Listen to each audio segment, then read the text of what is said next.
Sandi the best sih. Sandi mana? Sandi Bekti lah. Di sini. Jadi udah sama Ahli Azka, senior ketika di Amanah, angkatan 16. Yap. Ya kan? Jadi kita udah nggak ketemu berapa lama? 5 tahun? 5 tahun ya.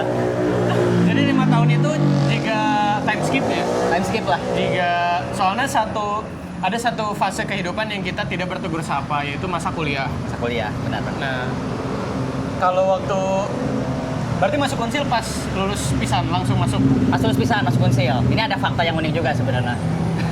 Apa tuh? Udah masuk konsil. Ikut SNM, ikut SBM. tes berarti. Tes. Kenapa akhirnya memilih bertahan di jurusan yang teknik informatika? Ya kan? Yap. Teknik informatika. Setahu orang, itu adalah jurusan yang tidak diinginkan atau bukannya orang nggak tahu ya apakah hanya tidak diinginkan atau justru juga jurusan yang tidak disukai. Oke. Nah, itu termasuk mana? Apakah dia hanya orang mah nggak mau atau justru orang mah nggak suka gitu kan sama jurusan ini? Mungkin lebih ke ini sih jurusan yang nggak mau orang. Oh, nggak mau doang berarti? Nggak mau doang. Nggak suka. Sebenarnya nggak suka juga di awal-awal nggak suka orang. Oke. Nah, cuman ada beberapa hal yang ngebuat kayak orang tuh suka. Ada beberapa topik di informatika yang orang suka. Nah itulah jadi alasan kenapa. Mungkin kayak gini ya. Aya istilahnya orang amun misalnya kuliah semester 5 teh manehna ngerasa dia tuh salah jurusan. Oke. Nah, justru orang kebalikannya. Dari awal orang nggak tahu orang di jurusan apa, orang belajar apa. Sampai akhirnya semester 6 orang ngerasa bahwa oke, orang nggak salah jurusan. Orang kayaknya tepat dah. Gitu. Keren. Gitu. Sebelum masuk semester 5 ya, kenapa ini jadi opsi yang jadi pilihan ketika tes SBM terus teknik informatika? Sesederhana bahwa itu di Unsil dan di Tasik. Jadi di momen itu orang tuh kan ikutan SNM, pengen masuk ke jurusan apalah gitu ya, nggak perlu sebut gitu. Orang pengen jurusan kesehatan intinya, kesehatan, pengen di Jogja. Dari SNM terus SBM juga sama pilihan satunya itu. Tadinya orang mau pilih juga di pilihan kedua SBM tuh di jurusan yang sama, tapi mungkin di univ yang beda, univ yang tapi masih kesehatan. Masih kesehatan, masih itulah. Tapi di momen itu kemungkinan besar orang gagal, teh gede, chance orang gagal tuh. Gak Di pilihan yang itu. Di pilihan itu tuh. Orang negosiasi lah kayak. Dimana kalau misalnya orang tuh harus gap year dulu deh kalau misalnya gagal. Oh, di pilihan yang itu. Nggak diizinin lah orang. Untuk gap year. Untuk gap year. Pokoknya karena menurutnya kalau gap year itu bisa kamalinaan malesna. Karena harus bikin jadwal sendiri, harus komitmen dengan jadwal sendiri. Di situ sulit. Kalau misalnya apalagi ketika baru keluar SMA, kayaknya bakal lebih sulit. Terus pada saat itu orang juga gak punya opsi orang mau ngapain juga pada saat itu selain belajar. Jadi orang gak kayak punya opsi harus pergi ke kampung Parel, enggak lah, orang gak ada opsi kayak gitu maksudnya. Jadi fokus orang ya belajar. Cuman kan pasti intensi orang belajar tuh kan 6 bulan mungkin ya sebelum proses tes lagi kan. Nah, karena ada kemungkinan the worst-nya itu orang leha-leha. Makanya dia kasih pilihan keduanya, coba pilih yang dekat. Kemungkinan bakal masuk. Oh, Jadi lu pede bakal masuk, gitulah kata ini. Pada saat itu orang mikir juga, orang pede masuk kemana ya? Cuma di momen itu juga orang tuh takut untuk memilih sesuatu yang jurusan yang orang nggak mau kalau di luar kota Tasik. Karena jadi ada dua hal, orang nggak nyaman jurusan, orang harus merantau juga, terus tahu lingkungan juga kan. Kayaknya nggak bakal deh. Gitu. Makanya orang pilih, kalau misalnya pilihan dua orang harus masuk, siap untuk masuk ya orang milihlah Unsil. Nah, pertimbangannya itu. Nah, jurusan, kenapa orang milih jurusan informatika? Pertama, orang nggak mau jurusan yang kaitannya sama FEB sebenarnya kan. Ekonomi kayak gitu enggak. Karena ya nggak tahu ya orang nggak tertarik aja. Karena nggak tertarik. Manajemen yang kayak itu orang nggak tertarik. Nah, terus kayak FKIP kan di Unsil banyak FKIP tuh. Nah, orang nggak tertarik juga untuk masuk ke FKIP. Padahal kan kayaknya bisa orang masuk biologi karena itu ada kesehatan. Cuma orang nggak mau aja, nggak tertarik untuk masuk ke sana ke jurusan itu.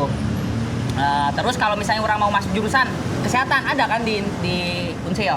Orang tuh gak mau capek karena di jurusan kesehatan mau jurusan apapun pasti capek, masih banyak tugas. Nah orang tuh takutnya karena orang niatnya masuk masuk Unsil tuh buat tahun depan ikutan lagi. Oh ngerti. Ya, gitu kan. Ya. Orang gak mau capek tuh. Ya makanya orang gak pilih kesehatan, gak pilih FK, gak pilih FEB. Ya, tersisa teknik doang dong. Tapi kan teknik menurut stigma Nah, betul memang.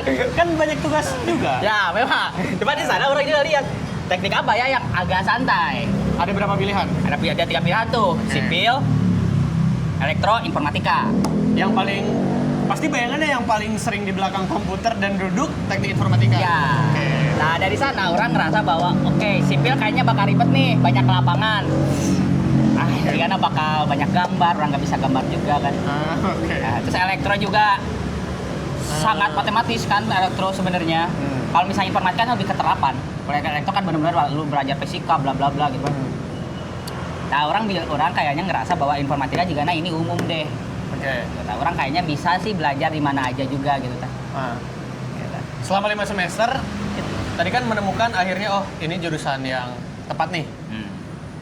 Apa yang menarik ditemukan selama masa pencarian 5 semester? Oh ternyata ada sesuatu yang belongs ke diri Ahi sendiri gitu. Yang awalnya emang nggak tahu ini pilihan yang tepat atau bukan, tapi setelah 5 semester akhirnya ini tepat. Apa yang menarik dari teknik informatika? Mungkin orang nggak tahu ya, cuman kayaknya kebebasan itu loh, kebebasan untuk masuk ke banyak bidang. Karena informatika tuh ilmu terapan sebenarnya. Jadi dia tuh kayak bukan akar ilmu pengetahuan, bukan batang. Jadi dia tuh buah. Jadi informatika tuh bisa jadi isinya nanti itu kumpulan dari berbagai macam keilmuan.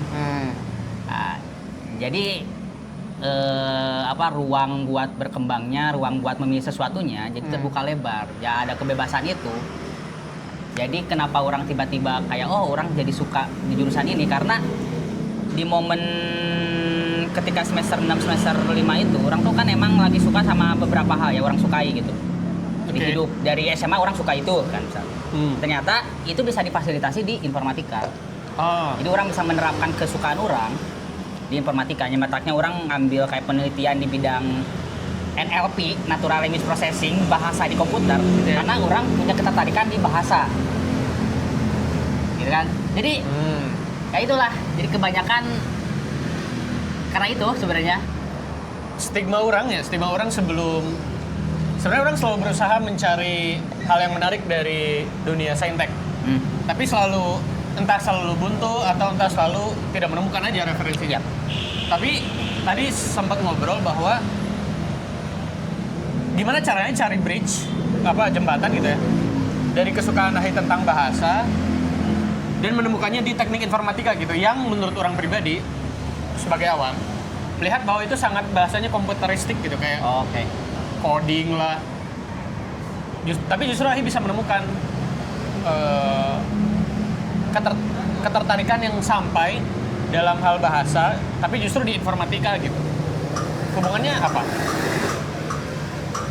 Apa ya? Jadi bingung ya, pertanyaannya sangat-sangat.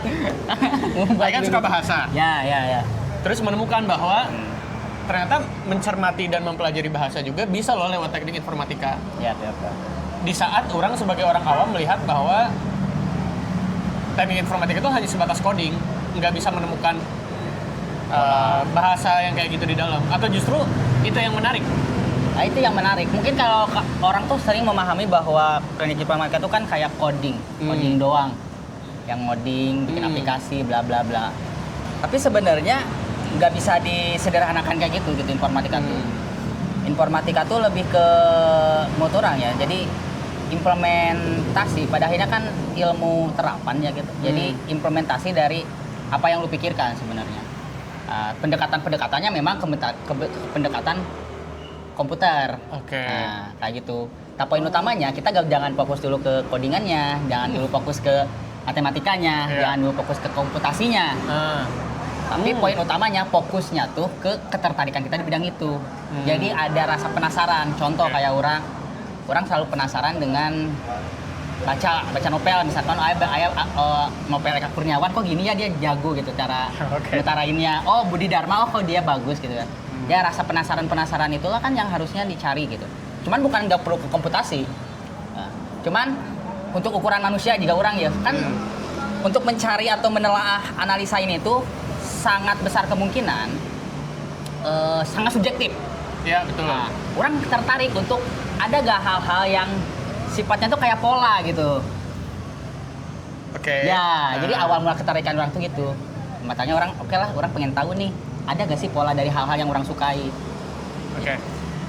Sebelumnya orang penasaran, di teman-teman jurusan deh, di teknik informatika, seberapa banyak kalau dari 1 sampai 10, katakanlah ada 10 orang gitu ya. Dari 1 sampai 10 ada berapa orang yang juga suka baca novel atau suka baca fiksi lah. Soalnya gini ya. Pensil, orang doang. Wah, jurusan orang.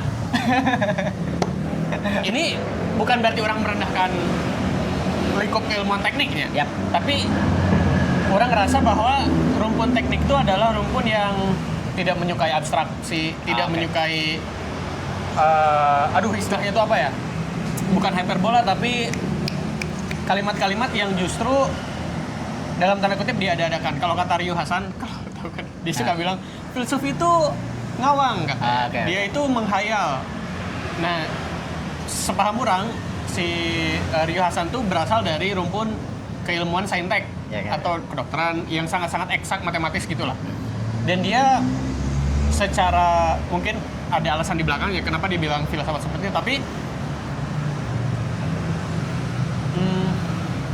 gimana caranya tetap menemukan harmoni antara orang suka baca novel gitu, orang suka fiksi, orang suka gaya bahasa yang memiliki rasa yang di sisi yang sama juga bisa mengklaim bahwa orang juga suka sesuatu yang pasti lewat teknik informatika, lewat bahasa-bahasa matematis gitu.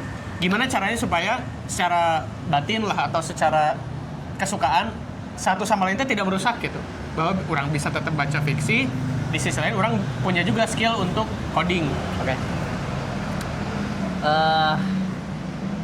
Gak usah membatasi diri sih itu sih intinya. Pertama itu. Langsung kesimpulan. langsung kesimpulan aja gitu kan. Gak usah membatasi diri. Terus kedua,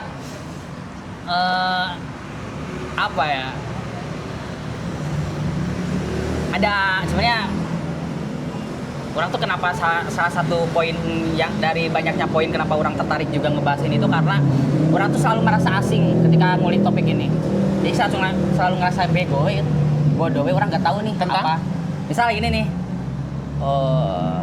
ya tentang poin itu kayak orang nyari harmoni.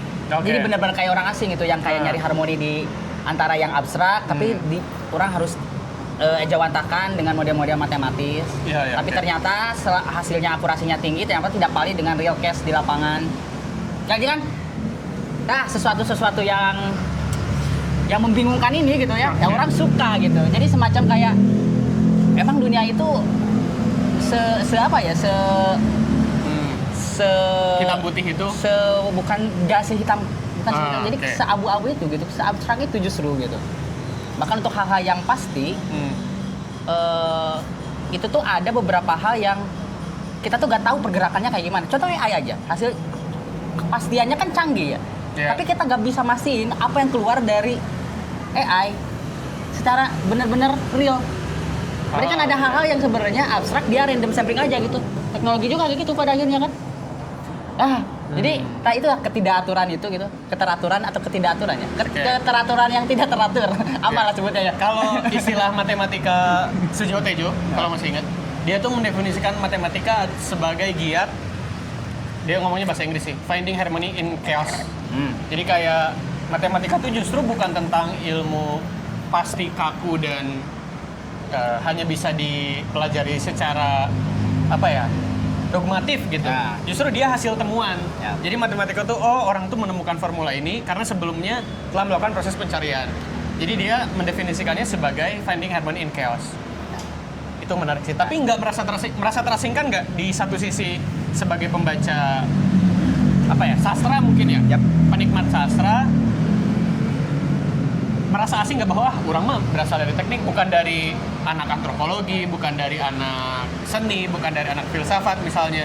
Justru dari anak yang sangat matematis gitu, merasa terasingkan atau merasa kayak orang kayaknya nggak bisa deh merasa bahwa orang ngeklaim orang menikmati sastra karena orang tidak berasal dari lingkup keilmuan yang menikmati itu sebagai sesuatu yang normal gitu. Merasa terasing jelas sih, orang merasa benar-benar keterasingan, bahkan bukan gak usah sebut orang lain merasingkan kan, tapi lebih ke untuk di topik itu pun orang merasa terasing sebenarnya ketika orang mempelajari itu tuh. Tapi ya orang selalu merasa bahwa keterasingan tuh bukan sesuatu hal yang ini loh, bukan sesuatu hal yang penghambat gitu. Justru ya di momen keterasingan ya kita tuh bakal jadi banyak belajar aja gitu. Jadi banyak sesuatu yang kita tuh tahu. Kadang kan jadi bottleneck kita tuh selalu ngerasa paling tahu. Apalagi bukan itu kan paling parah ya, paling tahu. Parah. Atau sudah tahu gitu kan. Itu kan jadi kadang membatasi diri untuk kemungkinan hal lain. Nah, jadi keterasingan inilah ya orang merasa bahwa ya ada kemungkinan lainnya, meskipun memang kalau misalnya orang kayak sense-nya mungkin orang nggak se-emosional orang-orang seni dalam memahami sastra itu ya. Sebenarnya orang mungkin kayak kurang empati bareng ketika orang baca apa. Iya, pasti ya ada sisi-sisi itunya mah kan.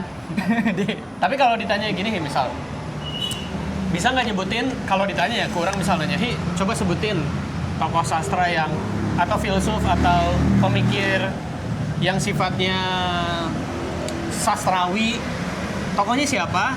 Tapi di satu sisi bisa juga menyebutkan tokoh yang idolakan tapi di bidang teknologi informatika gitu. Oke. Justru orang nggak punya nggak punya kayak teladan di bidang informatika, jujur. Untuk saat ini. Untuk saat ini. Orang nggak ada teladan di informatika ya. Maksudnya ya ada beberapa orang yang menggabungkan seni dengan informatika, macam siapa tuh? Bukan Bill Gates, siapa yang Apple tuh?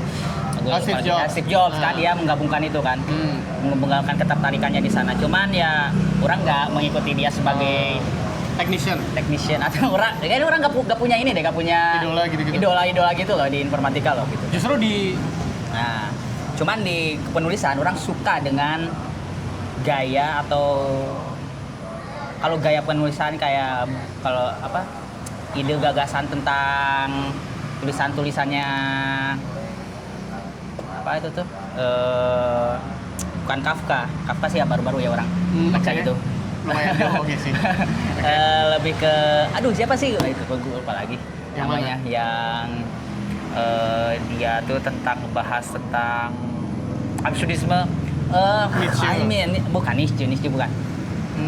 Orang lupa lagi ya. Apalah orang lupa lagi. Ketemu emang kalau dicari. Pasti. Dia kan ini. Baca bukunya atau orang baca bukunya ini?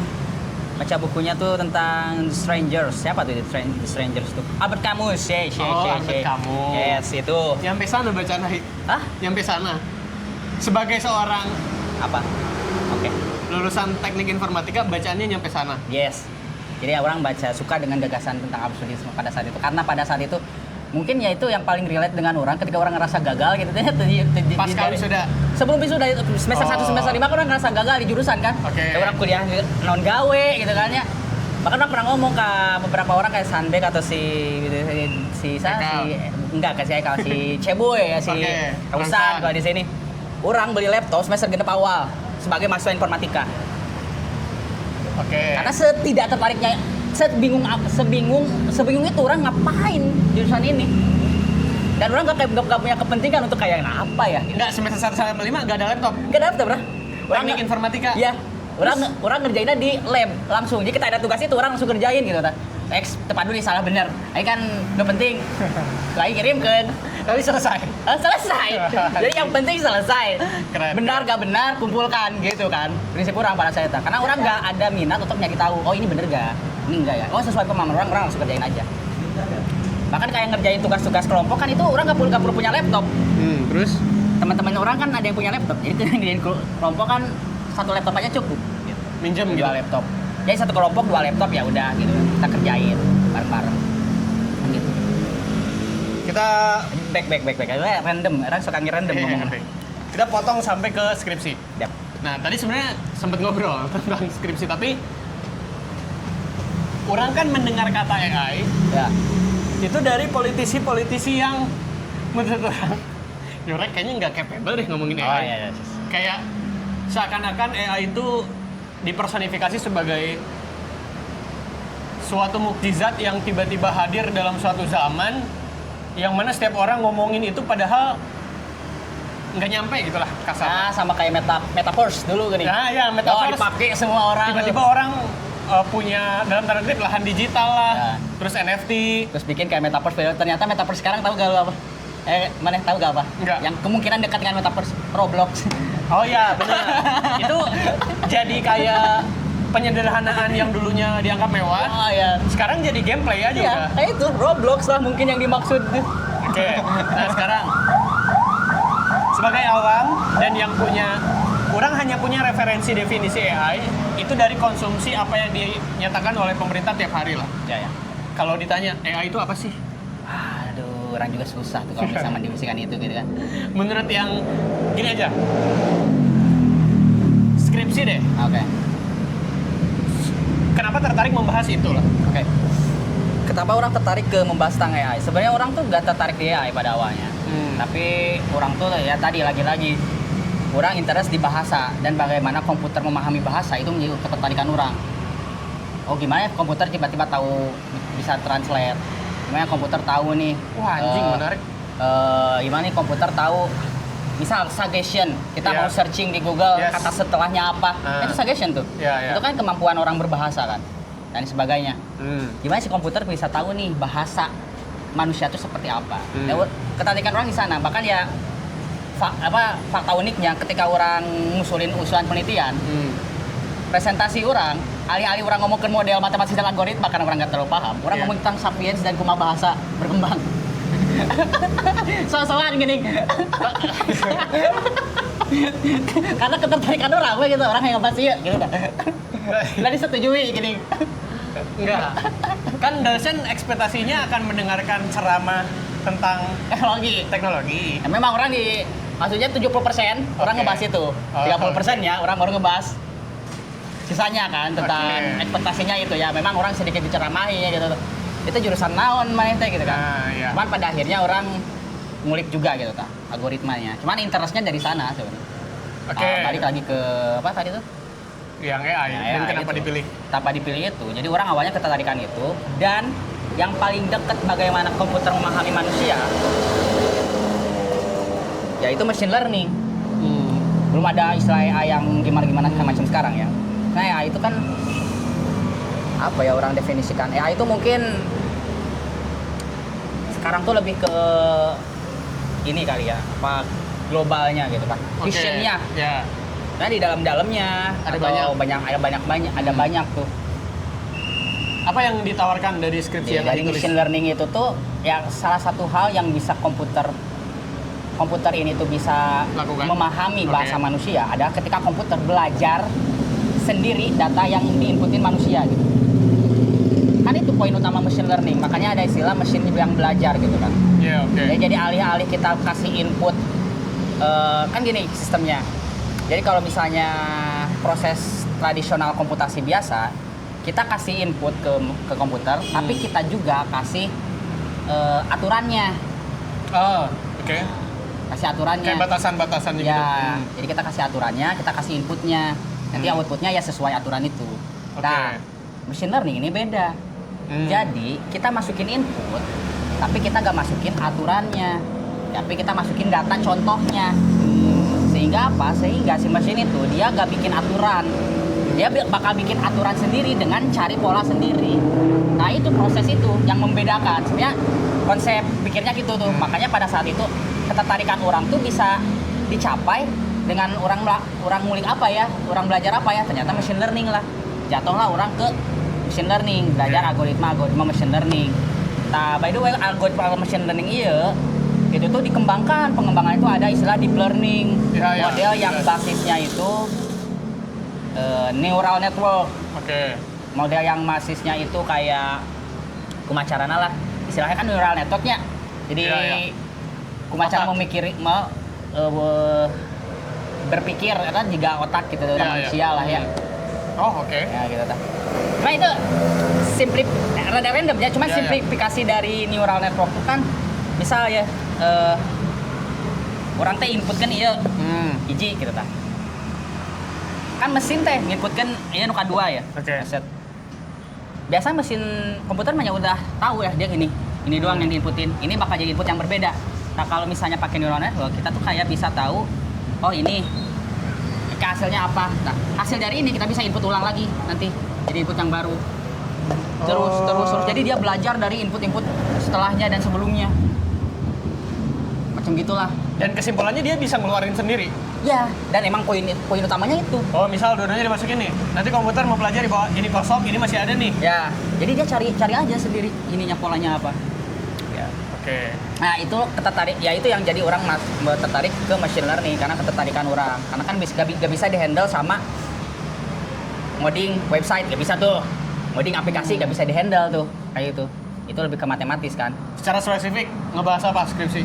Skripsi ngebahas tentang deteksi sarkas, klasifikasi teks. Misalnya. Itu topiknya, klasifikasi teks. Nah, tujuannya untuk mendeteksi kalimat sarkasme berbahasa Indonesia, khusus bahasa Indonesia. Lu bisa berarti bukan tentang dia ngasih kalimat positif atau negatif, tapi justru melihat bahwa ini tuh dia bukan jujur sih apanya. Ini dia memang secara langsung memuji atau justru ada sarkasme di baliknya gitu. Ya, kayak gitu. Itu cara mengetahuinya apakah dia ada kata kunci tertentu atau ada pola bahasa tertentu yang bisa akhirnya komputer menyimpulkan oh ini sarkasme. Pada akhirnya kan AI sekarang atau AI itu kan canggih karena dataset ya gitu, sebenarnya. Oke. Karena dataset yang banyak, ya inputnya banyak. Sebenarnya yang orang ambil tuh ya itu orang ngambil contoh-contoh mana yang contoh deteksi yang sarkas. Oke. Ya itu kan udah ada labelnya tuh. Oh ini sarkas. Jadi udah ada label si datanya tuh. Nah, orang tuh nge-tracking jurnal-jurnal bahasa pada saat itu. Yeah. Jurnal-jurnal bahasa yang ngebahas tentang komentar Instagram yang sarkas. Banyak tuh jurnal-jurnal bahasa kayak gitu tuh. Jadi orang tracking contoh-contoh komentarnya, terus orang masukin jadi dataset. Oh ini nih yang contoh-contoh sarkas tuh kayak gini bentukannya. Nah itu pertama. Terus kedua, itu yang paling simple. Karena orang ngambil dari jurnal bahasa yang udah ada. Terus yang kedua, itu tanda baca. Nah, ini reference by jurnal juga sebenarnya, by jurnal bahasa. Bukan ahli berhipotesis gitu. Ya, kebanyakan kalau misalnya apa namanya sarkasme kalau dibentuknya teks itu kan gimana nih bentukannya, misal ada yang dilebih-lebihkan, katanya tuh A-nya tuh jadi panjang, iya benar. masa ya, gitu, atau apalah gitu kan ya, tanda serunya banyak, atau terus apa mungkin ini agak bias sebenarnya, cuman ada kalimat besar atau kecilnya kayak gimana kan. Nah itulah ya, cuman pada saat itu orang membatasi diri dari jurnal tertentu. Oh ini nih contohnya. Nah, aturannya. Oke. Jadi dibatasinya di dua itu. Aturan tata tulis dari jurnal referensi, terus yang kedua orang cari contoh-contoh dari jurnal bahasa yang udah ada label ini sarkas atau enggak. Oh, ngerti. Gitu. Jadi secara simpelnya ada jurnal bahasa yang pernah membahas tentang ini sarkasme ini bukan. Ya. Terus dijadikan sebagai alat ukur untuk si mesin ini mempelajari lah Ya. bahwa yang ini loh yang sarkas dan ini yang bukan. Ya. Kenapa sih bahasan ini menjadi penting untuk dijadikan sebagai topik skripsi? Oke, pada saat itu. Sebenarnya orang pengen aja. Ya. Itu aslinya. Orang tertarik aja, interest aja pengen tahu hasilnya sebenarnya. Sebenarnya. Ya, oke. Sebenarnya. Cuman kenapa hal ini jadi penting? Karena gini. Ada proses atau ada sentimen analisis istilahnya. Oke. Di industri ya. Ya. Di industri itu ada sentimen analisis. Industri itu maksudnya ke brand. Ke brand dan sebagainya. Maksudnya Oke. di lapangan lah. Ya. Itu banyak proses sentimen analisis. Contoh kayak cari tahu produk kita tuh sentimennya baik gak atau buruk gak di medsos apa bla bla bla. Oke. Dalam prosesnya sentimen analisis itu seringkali membatasi ke label positif, negatif, dan netral. Oh. Tanpa tahu positif tuh benar-benar positif atau dia sarkas. cuman ya sarkas aja, sebenarnya dia negatif. Melebih-lebihkan banget sebenarnya. Iya, Nah, ngerti, kan kayak ngerti. gitu. Nah, deteksi sarkasme itu menjadi penting untuk membantu proses sentimen analisis di industri sebenarnya. Mana yang benar-benar positif, mana yang ini tuh sebenarnya sarkas. Oke. Jadi kepentingannya tuh justru ke sana arahnya tuh. Kepentingannya tuh justru ke industri yang suka melakukan sentimen analisis. Menarik. Itu sebenarnya. Berarti emang si konsep ini tuh bisa dipakai supaya kita tuh benar-benar menemukan data yang original. Ya, Alih-alih hanya menganggap bahwa kata misal orang komen nih, nonton ini nggak? Green Boys nonton nggak? orang enggak sih.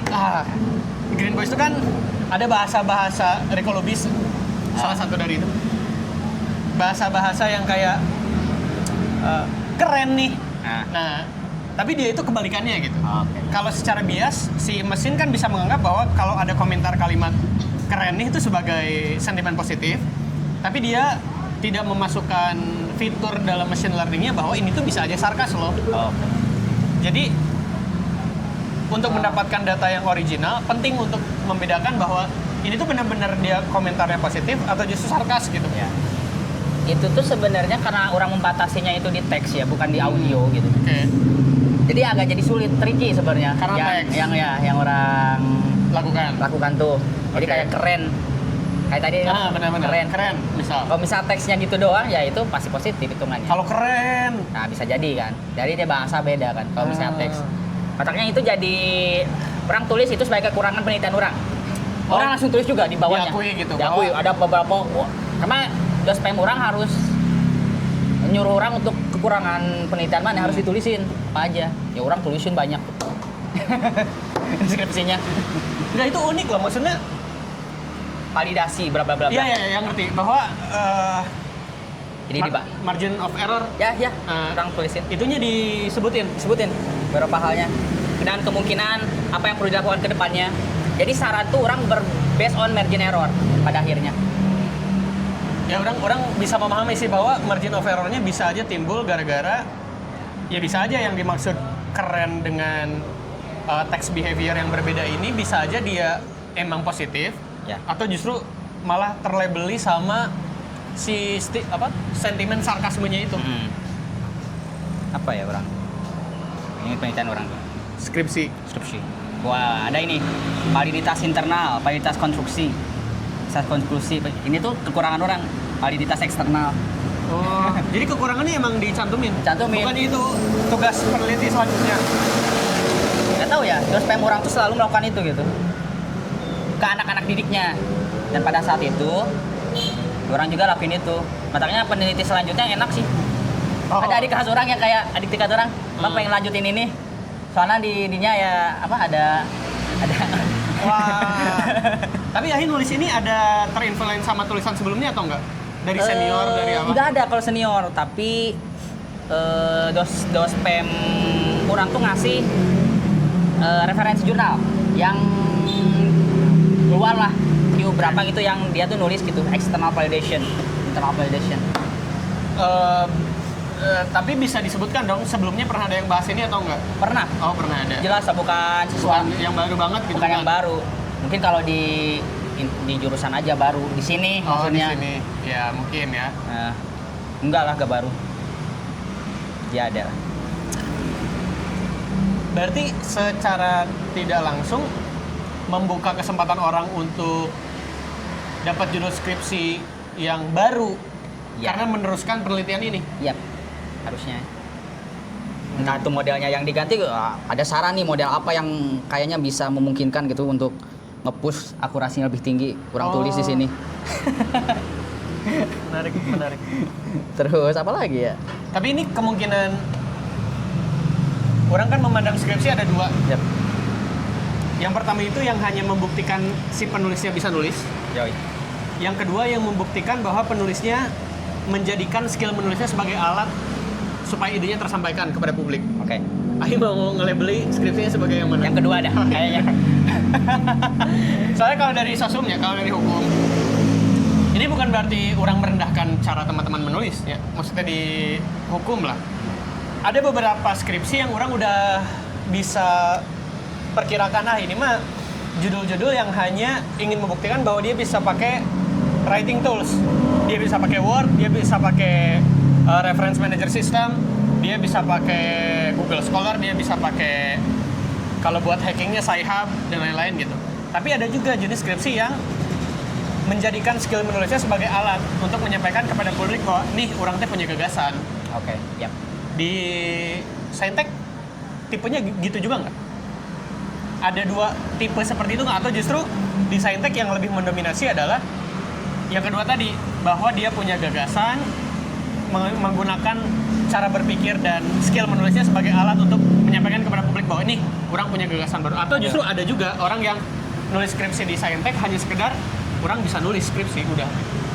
Orang nggak mau mengeneralisir sebenarnya ya. Oke. Disclaimer, ini bukan mengeneralisir. Aha. Cuman emang kan keterbatasan dari Saintek tuh dia nggak bisa nulis. Oh gitu. Nggak bisa nulis apa yang dikerjain di eksperimennya. Jujur. Nah itu hal yang sering teman-teman orang kesulitan sebenarnya, kayak tugas-tugas akhir itu kadang orang ngerjain laporan bahasanya gitu, kayak ya udahlah. Kemampuan narasi berarti. Ya, kemampuan narasinya emang, tapi kurang. prakteknya jago.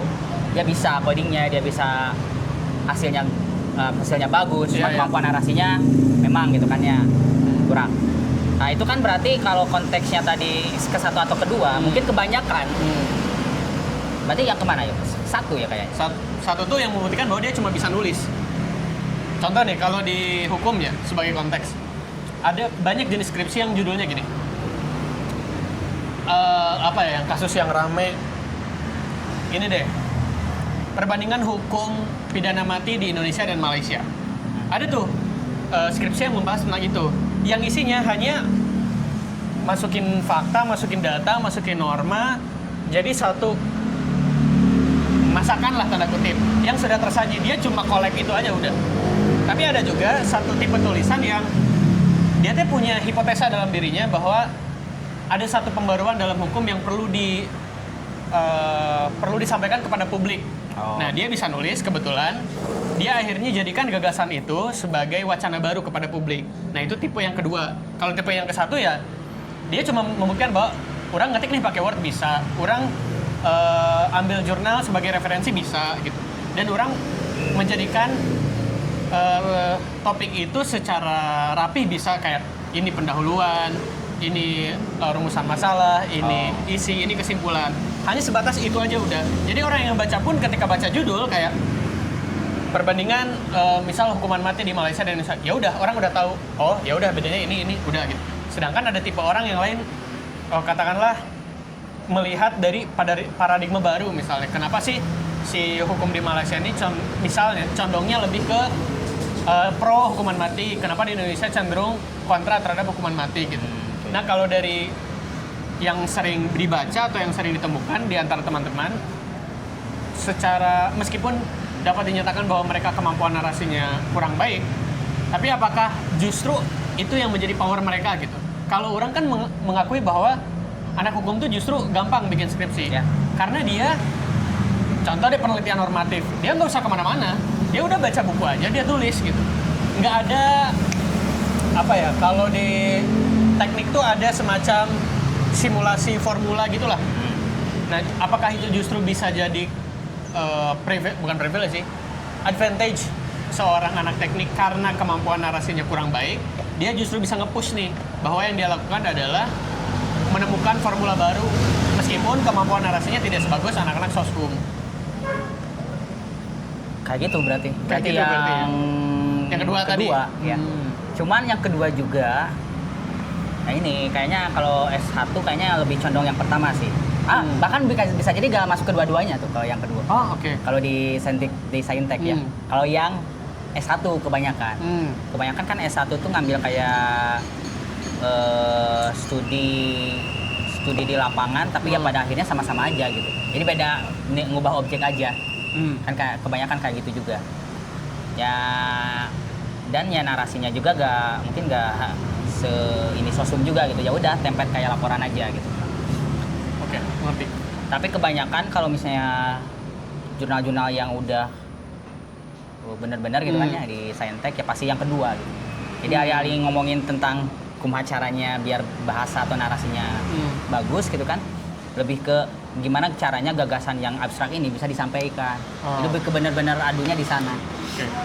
Mataknya ada istilah apa ya, pembaharuan. Pembaharuannya apa, kebaharuannya apa. Misal nih ada anak SMA yang Ya penelitiannya apa. Misal ada anak SMA yang suka katakanlah sosum. Yep. Tapi bukan terjebak sih, apa ya? Berada dalam situasi di mana akhirnya dia harus memilih Saintek sebagai kuliah, sebagai kerja. Ini agak klise sih. Tapi motivasi apa yang harus dimiliki oleh orang yang juga nyebrang? Soalnya gini, kan orang melihat ada gap yang cukup kuat lah, ada gap yang cukup jauh lah antara cara berpikir Saintek dan cara berpikir sosum gitu. Ya, Tapi ketika SMA misal dipengaruhi oleh literatur yang sifatnya yang sifatnya fiksi, tapi ketika kuliah anjir orang harus sekaku ini gitu mempelajari hal-hal yang bersifat matematis misalnya. Apakah dia harus meninggalkan kesukaan dia terhadap dunia fiksi, atau dia bisa tetap menggunakan kesukaannya dia itu sambil mempelajari sesuatu yang di kampus kalau diambil Saintek gitu? Oke, buat orang ini tuh harus dikombin, kadang bener. Bener, kemampuan fiksi itu penting, tapi objektivitas itu juga penting. Kadang kala orang yang terlalu suka dengan fiksi itu selalu merasa dirinya tuh jadi pusat perhatian, pusat dunia, pikiran gue gitu. Iya. Dia terjebak dalam perspektifnya. Nah, sains itu kadang melebur itu bahwa pikiran lu tuh bisa jadi salah. Objektivitas itu yang harusnya dicari. Yang fantasi itu kan harus dibangun, tapi objektivitas juga harus dikedepankan. Nah, itu mungkin yang kayaknya secara gak sadar gitu kan, orang lakukan selama kuliah gitu. Orang sangat suka dengan fiksi, orang sangat suka dengan imajinasi, dan orang mencoba untuk membuat imajinasi yang ada di kepala orang tuh jadi sebuah produk di IT. Bahkan di tugas kuliah akhir orang kadang bikin produk-produk yang sebenarnya gak perlu bikin produk-produk kayak gitu, banyak karena kesenangan aja gitu. Gitu lah. Bukan kesenangan tapi ke imajinasi aja gitu lah. Nah, cuman kan kalau terjebak di imajinasi kita sendiri, kita pengen apa, itu kan jadi terjebak bahwa kita pusat dari imajinasi itu. Kita lah yang paling benar ininya argumen kita dan pemikiran kita ya ketika orang ketemulah dengan kesulitan komputasi, ya orang harus melebur itu bahwa orang harus paham ada sesuatu yang objektif yang bisa diukur gitu. Imajinasi kita tuh bisa terukur atau enggak. Kan di sana. Orang tuh kayaknya secara gak sadar mempraktikkan itu sih. Selama kuliah kayaknya secara gak sadar ya. Sampai pada akhirnya orang memutuskan untuk kayak ya udahlah, daripada ngambil jurusan keahlian penjurusan orang yang harusnya ke manajemen, orang bawa ke artificial intelligence. Bawa ke ke otomasi dan lain sebagainya. Orang ambil itu skripsinya nyebrang semuanya. benar-benar ngulik aja orang kayak ya ini tenang gitu. Udah gitu aja videonya.